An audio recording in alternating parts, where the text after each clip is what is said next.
Il arrive que l'existence vous arrache tout ce qui, pensiez-vous, vous définissait.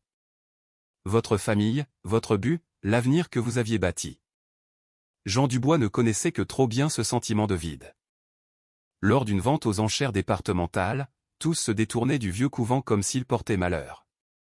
L'édifice se tenait là, enveloppé de lierre et d'ombre, délaissé et oublié. Le commissaire-priseur lança 3 €. Jean leva la main. Il l'avait acquis pour une somme inférieure au coût d'un croissant. Il croyait s'être procuré un havre de paix pour s'effacer et repartir à zéro. Mais sa découverte d'une porte condamnée par des briques derrière la chapelle changea le cours des choses. Dissimulé sous le couvent se trouvait un refuge rempli de journaux anciens et de correspondances. La preuve irréfutable que les sœurs avaient, en secret, sauvé des vies au cours d'une période funeste de l'histoire. Leur bravoure avait été enfouie et oubliée. Avant de poursuivre, indiquez-nous d'où vous nous suivez. Et si ce récit vous émeut, songez à vous abonner, car demain je vous réserve une surprise exceptionnelle. Le matin qui suivit la vente, Jean Dubois était au volant de sa Renault 4 sur le parking de ce qui était à présent sa propriété, contemplant le soleil s'élever au-dessus des aiguilles gothiques du couvent. 62 ans. Et c'était là que sa vie l'avait conduit. À dormir dans une vieille guimbarde parce qu'il avait fait l'acquisition d'un bâtiment sans chauffage, sans eau courante, et affligé d'une réputation qui dissuadait quiconque d'approcher. Il avait déboursé 3 €. 3 € pour 40 pièces, une chapelle ornée de vitraux, et une superficie qu'il était incapable d'estimer sans ses instruments d'ingénieur.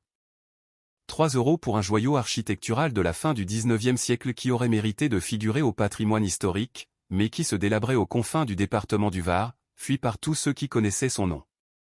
Le divorce était officiel depuis 8 mois, 35 années d'union avec Sandrine s'étaient évaporées en quelques signatures et un partage de biens qui tenait plus de l'autopsie que de l'accord à l'amiable. Jean avait accepté une retraite anticipée du cabinet d'ingénierie civile où il avait œuvré pendant 30 ans, en partie pour l'offre financière avantageuse, mais surtout parce qu'il ne pouvait plus supporter de feindre que tout allait pour le mieux. Son fils, Léo, avait pris le parti de sa mère. Non pas ouvertement, par des mots, mais par la manière dont il avait espacé ses appels, ses visites, et cessé de s'enquérir du bien-être de Jean. Léo, 32 ans, marié, menait sa propre barque comme conseiller financier en ville. Il n'avait aucune tolérance pour ce qu'il nommait la crise de la cinquantaine de son père, lors de leur dernière conversation téléphonique glaciale. « Tu as acheté quoi » avait demandé Léo, la voix perçante d'incrédulité. « Un couvent ? Pour combien ? 3 €. Le silence qui avait suivi avait été plus éloquent que n'importe quelle querelle. Seule Chloé, sa fille de 28 ans, avait tenté de le comprendre. Enseignante au collège, elle possédait la bienveillance de sa mère et la curiosité de son père. Quand Jean lui avait parlé du couvent, elle l'avait interrogé sur ses motivations, une vraie question, sans jugement, empreinte d'un intérêt sincère. « Je l'ignore », avait-il confessé. Alors que tout le monde s'en méfiait, j'ai eu le sentiment qu'il avait besoin de quelqu'un. Est-ce que ça semble insensé ? Non, papa, avait-elle répondu avec douceur. J'ai l'impression que toi aussi, tu avais besoin de quelque chose. Jean s'extirpa de la voiture, les membres endoloris par une nuit de plus sur la banquette. L'air matinal était vif, chargé des effluves de terre mouillée et de décrépitude. Le couvent se dressait devant lui, 3 niveaux de briques rouges et de pierres grises, sa façade envahie par une vigne vierge laissée à l'abandon depuis des années. Plusieurs carreaux manquaient, brisés de longue date. La porte d'entrée principale, disloquée, ne tenait plus que par un gond.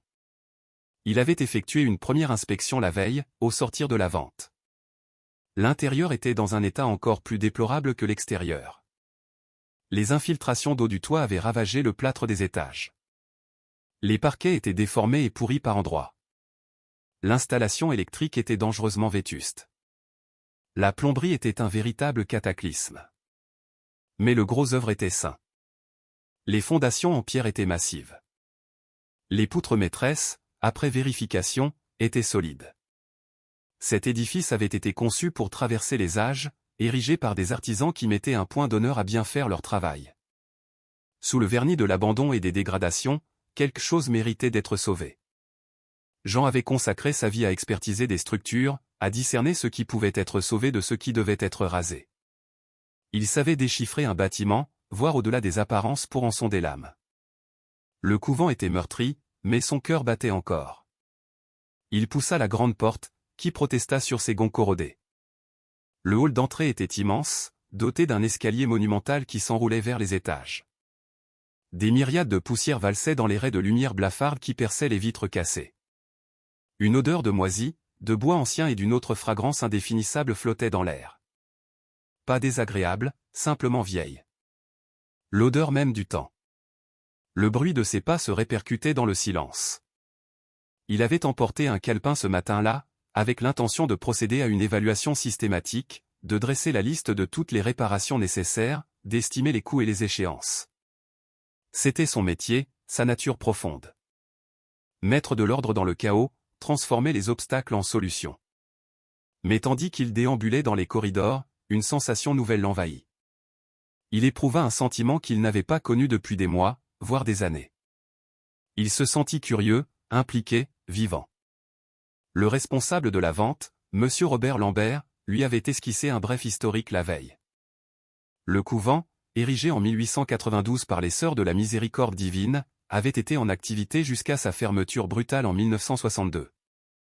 Robert ignorait les raisons de ce départ précipité, il savait seulement qu'un beau matin, les sœurs avaient disparu. L'endroit est à l'abandon depuis, avait précisé Robert, son visage ridé exprimant la perplexité. Le département l'a récupéré dans les années 70 pour des arriérés d'impôts. Ils essaient de s'en défaire depuis. Personne n'en veut. Et pourquoi donc? Avait demandé Jean. Robert avait haussé les épaules, mais son expression trahissait une certaine gêne. Les gens colportent des rumeurs.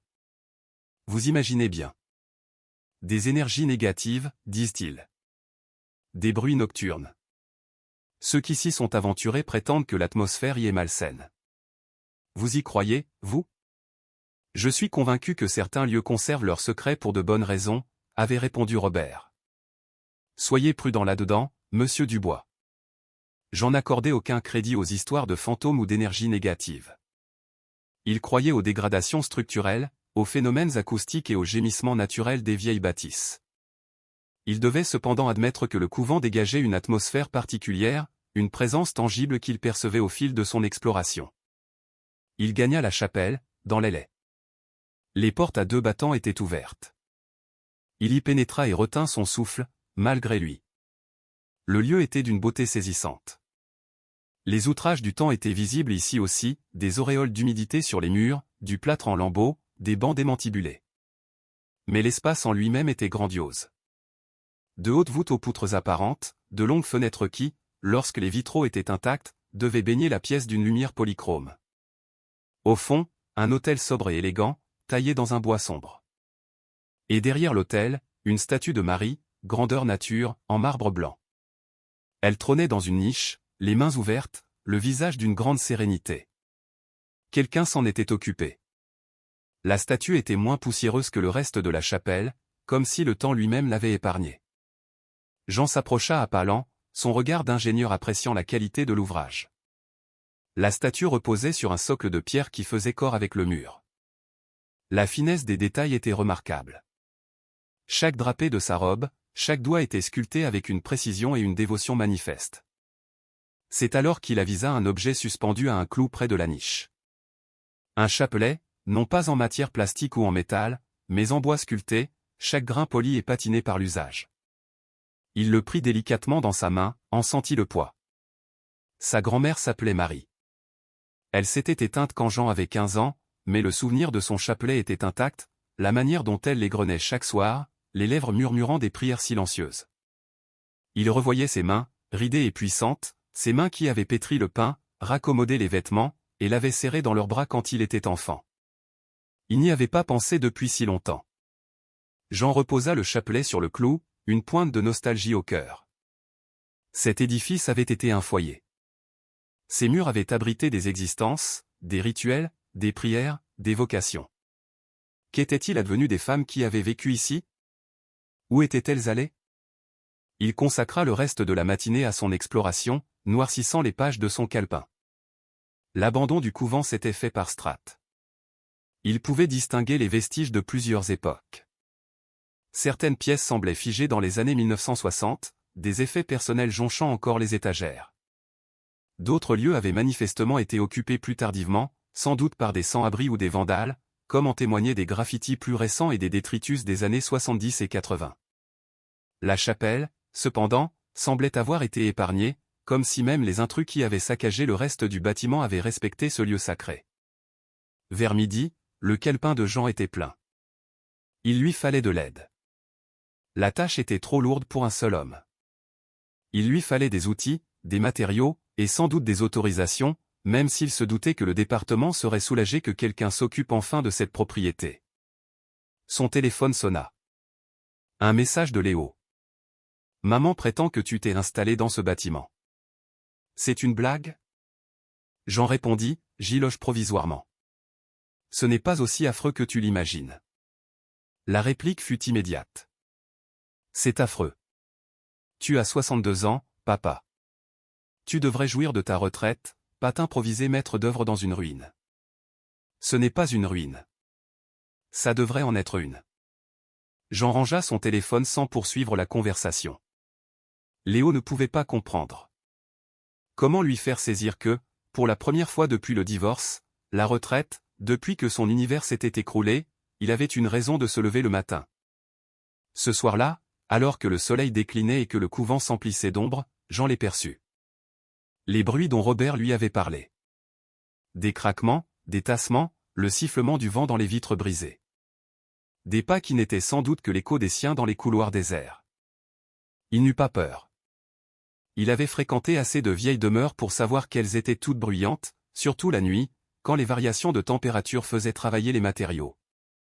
Mais étendu dans son sac de couchage sur le sol de la chapelle où son choix s'était porté sur la pièce la mieux préservée et la moins humide, il ne pouvait s'empêcher de songer à ceux qui s'étaient agenouillés devant cet autel. À ceux qui avaient prié devant cette statue. Quelle était leur prière? Le chapelet se balançait dans la pénombre, à peine deviné à la lueur de la lune qui filtrait par les fenêtres ébréchées. Demain, il commencerait à téléphoner, à chercher de l'aide, à entamer la véritable restauration. Mais cette nuit, dans le silence et les ténèbres, Jean Dubois éprouva une certitude qu'il n'avait pas ressentie depuis une éternité. Il était précisément là où il devait être. 2 semaines après avoir commencé les travaux, Jean fit appel à Pierre Martin. Pierre, un septuagénaire, était un homme à tout faire bien connu dans le département du Var, qui continuait à accepter de menus travaux. Il se présenta à bord d'une Citroën 2CV d'un âge encore plus respectable que la Renault de Jean, avec une caisse à outils qui semblait avoir traversé 2 conflits mondiaux. Sa poignée de main était vigoureuse, son regard perçant sous d'épais sourcils grisonnants. « On m'a dit que vous aviez racheté le vieux couvent », lança Pierre, en levant les yeux vers l'édifice avec une expression indéfinissable. « Les gens du coin vous prennent pour un fou. »« Ils n'ont sans doute pas tort, » rétorqua Jean. « Seriez-vous disposé à travailler pour un fou ?» Pierre marqua un temps d'arrêt, son regard toujours fixé sur le bâtiment. « J'ai connu cet endroit dans ma jeunesse. J'y livrais les courses avec mon oncle. Les sœurs étaient bonnes. Elles nous offraient toujours des biscuits. » Il fit une pause. C'étaient des femmes de bien. Réservées, mais de bien. Que sont-elles devenues? Je l'ignore. Un jour, elles étaient là, et le lendemain, elles avaient disparu. Ma grand-mère a été cuisinière ici, à la fin des années 50. Elle est partie subitement en 62, en même temps que les sœurs. Elle n'a plus jamais voulu en parler. Pour quelle raison? Pierre secoua la tête. Elle semblait toujours terrifiée quand on abordait le sujet. Elle a emporté son secret dans la tombe. Il se tourna vers Jean. Mais je vous aiderai. Ce lieu mérite un meilleur sort que de tomber en ruine. Ils s'attaquèrent d'abord à la toiture, pour colmater les fuites et prévenir de nouveaux dégâts. Puis aux fenêtres, qu'ils barricadèrent provisoirement. La formation d'ingénieur de Jean se révéla précieuse. Il était capable d'évaluer la résistance des murs porteurs, de déceler les faiblesses structurelles et d'organiser le chantier de manière rationnelle. Pierre, plus lent, était d'une méticulosité exemplaire, un homme qui avait passé 60 ans à parfaire son art sur le terrain plutôt que sur les bancs de l'école. Leur collaboration était harmonieuse, rythmée par l'effort partagé et des silences complices. C'est au cours de la 3e semaine, alors qu'ils travaillaient dans la chapelle, que Jean fit une étrange découverte. Ils étaient en train de retirer le plâtre abîmé des murs en prévision des réparations. Jean œuvrait derrière l'autel, près de la statue de Marie, quand sa truelle percuta une surface qui rendit un son différent. Il s'immobilisa et frappa de nouveau le mur. Le son était creux. Pierre, venez entendre ça. Pierre déposa ses outils et le rejoignit. Jean sonda différentes parties du mur. La plupart sonnaient plein, la truelle heurtant la brique ou la pierre. Mais une zone d'environ 1,20 m sur 2,10 m résonnait distinctement creux. C'est curieux, fit Pierre en plissant les yeux. Ce n'est peut-être qu'une simple cavité murale. Il passa la main sur le plâtre. Mais cette partie est plus récente, la texture n'est pas la même.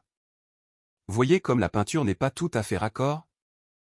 Jean prit du recul pour mieux observer le mur. Pierre avait vu juste.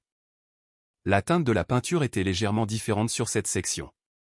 Le plâtre était plus lisse, moins patiné. Il avait été refait plus récemment que le reste du mur. Pourquoi n'aurait-on refait que cette partie? S'interrogea Jean à voix haute. Une dégradation, peut-être. Une infiltration d'eau. C'est possible. Mais l'hypothèse ne tenait pas. Ce mur était un mur intérieur, éloigné de toute fenêtre ou toiture susceptible de laisser passer l'eau. Jean s'arma d'une lampe de poche et inspecta les contours de plus près. À la jonction entre le nouveau et l'ancien plâtre, une ligne de démarcation nette, presque parfaitement rectangulaire, était visible. Ce n'est pas une réparation, dit Jean d'une voix lente. C'est un camouflage. Pierre, à ses côtés, devint subitement silencieux. Quand Jean tourna son regard vers lui, le visage du vieil homme était livide. On ferait peut-être mieux de ne pas y toucher, suggéra Pierre à mi-voix. Pourquoi? Il y a des choses qu'on cache pour de bonnes raisons. Pierre, que savez-vous? Rien. Je ne sais rien du tout. Mais Pierre fuyait son regard. Je pense juste qu'il ne faut pas aller mettre son nez là où l'on n'est pas convié. Jean observa son nouvel ami. Pierre était visiblement effrayé. Et cette peur était plus inquiétante que tout le reste. Mais Jean avait passé sa vie à résoudre des énigmes, à étudier des anomalies, à rationaliser l'inexplicable. Il ne pouvait pas en rester là. Il faut que je voie ce qu'il y a derrière ce mur, déclara Jean. Vous n'êtes pas tenu de m'aider, mais je vais aller voir. Pierre garda le silence un long moment, puis il soupira. C'est votre propriété, c'est votre décision. Mais croyez-moi, monsieur Dubois, certains secrets ne devraient jamais être déterrés. Malgré ses réticences, Pierre ne s'en alla pas. Il resta à proximité, ses outils à la main, pendant que Jean entreprenait de retirer délicatement le plâtre de la mystérieuse cloison. Le plâtre céda sans grande résistance, dévoilant ce qu'il dissimulait. Des briques. Non pas les vieilles briques patinées de la construction d'origine, mais des briques plus modernes, de couleurs et de formats hétéroclites. Jean les examina attentivement, mettant à profit ses connaissances pour les dater. Les poinçons de fabrication étaient encore lisibles sur certaines. Elles remontaient aux années 1960, peut-être au début des années 1970. Quelqu'un avait intentionnellement érigé un mur à cet endroit, avant de le recouvrir de plâtre pour le dissimuler. Il y a une ouverture, derrière, dit Jean, presque dans un souffle. Quelqu'un a muré une porte. Saint-Ciel, murmura Pierre. De grâce, Jean, n'allez pas plus loin. Mais Jean ne pouvait plus reculer. Ses mains s'étaient déjà saisies du pied de biche, le glissant entre les briques et faisant levier. Le mortier était ancien, de piètre qualité. Les briques commencèrent à se desceller, l'une après l'autre. Derrière, le néant. Ce fut d'abord l'odeur qui le saisit. Un air froid, une odeur de terre humide, de papier jauni. L'odeur d'un lieu clos depuis des décennies. Jean arracha d'autres briques, le cœur battant à tout rompre, jusqu'à ménager une ouverture suffisante pour y glisser sa lampe de poche. Des marches de pierre plongeaient dans les ténèbres. Il y a un escalier, dit Jean, la voix blanche. Il mène au sous-sol. Pierre, surmontant sa crainte, s'approcha et jeta un œil par l'ouverture. Il blêmit encore davantage. D'où Jésus, je n'aurais jamais imaginé ça. Jean continua de desceller les briques, agrandissant le passage jusqu'à pouvoir s'y glisser. Son instinct lui criait d'être prudent, d'avancer à tâtons, de vérifier la solidité de la structure, la qualité de l'air, et mille autres détails pratiques. Mais il était déjà en train de franchir le seuil, de s'enfoncer dans l'obscurité. Les marches étaient abruptes, le plafond bas. Jean devait se courber pour descendre, comptant les degrés. 15, 16, 17. L'air se refroidissait à chaque pas, mais il n'était pas confiné. Un système de ventilation, quelque part, assurait un renouvellement de l'air, mêlant une odeur de pierre ancienne et de terre à une certaine fraîcheur. Arrivé en bas, le faisceau de sa lampe balaya une vaste crypte souterraine. Jean en eut le souffle coupé. La pièce, d'une superficie d'environ 80 mètres carrés, avait des murs renforcés et une hauteur sous plafond surprenante. Le long d'un mur, des armoires de classement métalliques. Le long d'un autre, des caisses en bois bien alignées. Des étagères supportaient des provisions, des boîtes, des récipients, le tout recouvert d'une épaisse couche de poussière, mais dans un état de conservation remarquable. Au centre de la pièce, une simple table en bois et 4 chaises donnaient l'impression que leurs occupants venaient à peine de s'absenter. Et partout, absolument partout, des papiers. Des documents classés, des cahiers empilés sur les étagères, des journaux intimes ouverts sur la table. Jean s'avança à pas de loup, le faisceau de sa lampe accrochant quelques mots sur le journal ouvert. L'écriture était régulière, féminine, appliquée. 12 avril 1956. Notre décision est prise. Que Dieu nous pardonne notre erreur, si erreur il y a. Mais nous ne pouvons rester les bras croisés. La première famille arrive ce soir. Sœur Geneviève a préparé le nécessaire médical. Sœur Monique a finalisé les documents. Nous sommes prêtes. La peur nous étreint. Mais nous sommes prêtes. Les mains de Jean tremblaient en saisissant le journal. Il revint à la première page. Le nom qui y était inscrit, de la même écriture appliquée, Sœur Marie. Derrière lui, il entendit les pas de Pierre qui descendaient l'escalier, avec lenteur et réticence. Le vieil homme arriva en bas et resta pétrifié, le regard fixé sur la pièce. Qu'est-ce que cet endroit? Souffla Jean. La voix de Pierre était enrouée. C'est ce qui terrifiait ma grand-mère. C'est leur secret. Il désigna les étagères, les provisions, le désordre méticuleusement organisé des documents. C'est laquelle cachait des gens. Jean se retourna vers lui. Pardon? Les sœurs? Elles cachaient des gens. Ici, sous la chapelle, là où personne n'aurait eu l'idée de chercher.